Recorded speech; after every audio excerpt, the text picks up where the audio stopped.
Welcome back to the Mike Peluso Outdoors here on URLradio.net. The more hits we play, the more hits we get. Talking a little bit about Lake Sakakawea walleyes, late fall, right before ice up, particularly Van Hook Arm section. I spent a lot of time up there here in the last few years since I've got a place up in the Brendels Bay area. It's just a real unique stretch of that water. I kind of feel it's a lake within a lake. It always has been. It seems like it's got its own population of everything. The fish that are there are just kind of always there. They're not major travelers in the system. You might get some coming down through the river sections or coming up from the river sections as well. But for the most part, those fish kind of seem to stay pretty close to home, and it's always been that way. When I used to head up into that body of water way back in the day, and I'm talking 25 years ago, back when I was in high school, I used to drive up there. Our philosophy back then was, well, we could go fishing, we're coming out of Bismarck, but back then our philosophy was we could go out and do pretty good, but we could go a few more miles and do really good, and that's just kind of how we always were back then. And that was when the lake was in kind of it's tough times, and we've seen it go both ways. I remember when I was a real young kid that, man, we'd go up there with my dad, and we would catch 6 to 8 pound fish just like clockwork.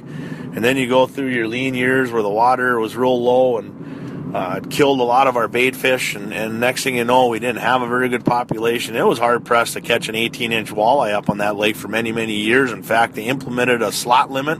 I don't know if a lot of folks even remember that, but there was a slot limit on that lake for a little while there. I know I believe it was a 14-inch minimum. You had to keep the fish above that. They were trying to basically revive the lake. And you know what?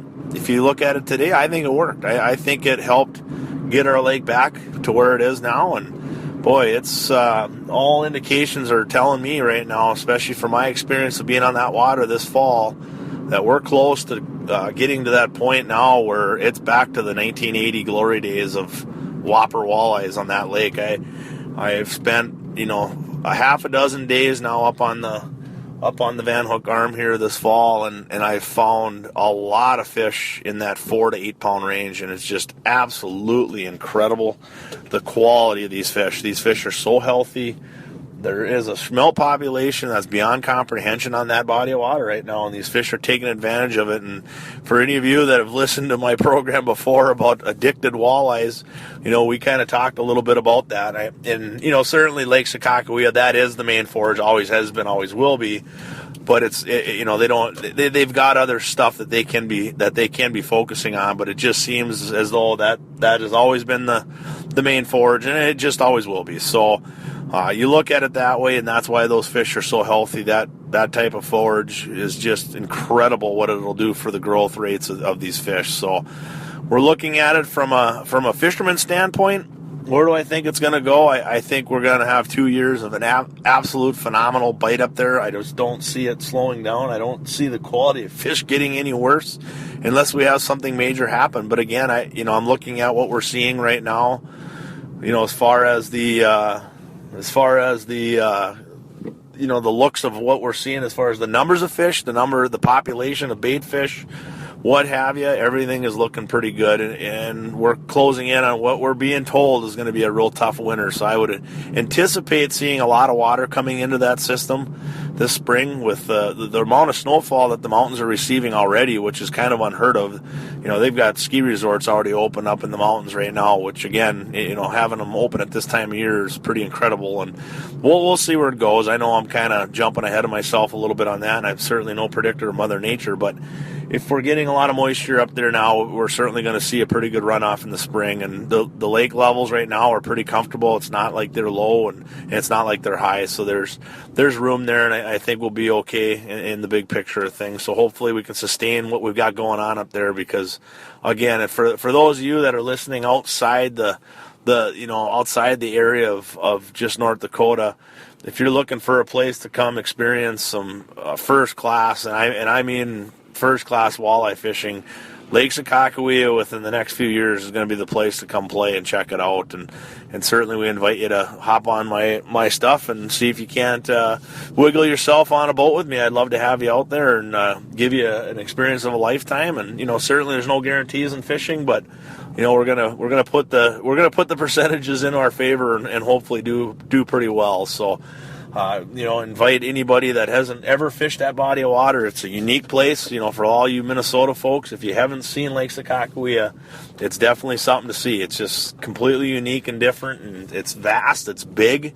It's just nothing like you've seen before. So again, I encourage all you guys to hop in your truck and head west and see what it's all about, or if you're from anywhere else, come on over. Let's check this place out. It's pretty cool. We got a lot of different things that you can take advantage of. If you time it right, you can come in and do a lot of different things. So again, Lake Sakakawea, I just feel like it's the place to play here in the next coming years, and I hope that everybody that has an opportunity can come and take advantage of it and enjoy it. But just to close out basically this last open water segment, I mean, we're just getting down there where things are going to start to freeze up, and we're going to turn our attention more towards hunting and definitely get into the fish houses and the ice fishing stuff. We're gonna do some really cool stuff here coming down the road, and I will make sure that you're all aware of it on this radio program, as far as some of the things we got going on that I want you guys to take advantage of. And some of that's going to be fishing reports. We're going to do some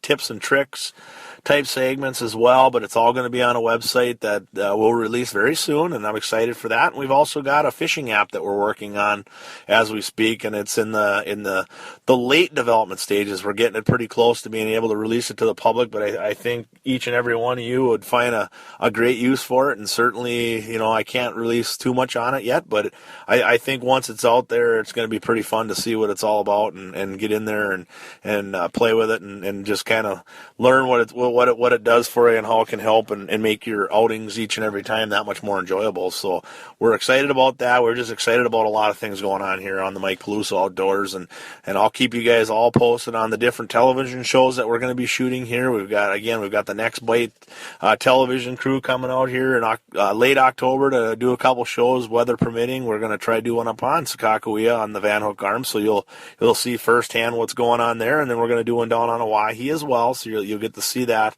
and kind of compare and decide, where you'd like to try and come out and challenge yourself to catch some of these fish. So that's going to be cool. And then next spring, we're going to fire up some shows with one of our sponsors here on the show, John Thielen and Fish Ed TV and the Fox North Boys. We're going to shoot a few segments, certainly on the Missouri River, Lake Oahe, and Lake Sakakawea, kind of all three of them again.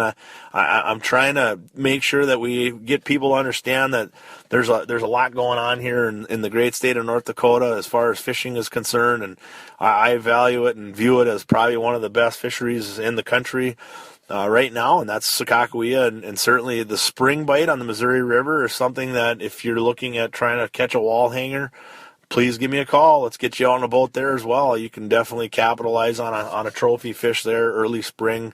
Late March, early April is typically the best time to book those trips to try and catch a big one. You're not going to catch a lot of fish, but you are going to have a chance at a big fish. So we're excited about that, and we're going to showcase some of that stuff here on the Fish Ed television show, and we're excited for that. There's going to be about a half a dozen shows in total on that, and then we've got some other things coming up with some sports writers too, so you're going to start seeing some of my stuff filtering around some publications across the country. So we're excited to try and bring a little light and bring a little boost to our economy out here in North Dakota, bring people in, let them spend money at our gas stations, bait shops, hotels, restaurants, what have you.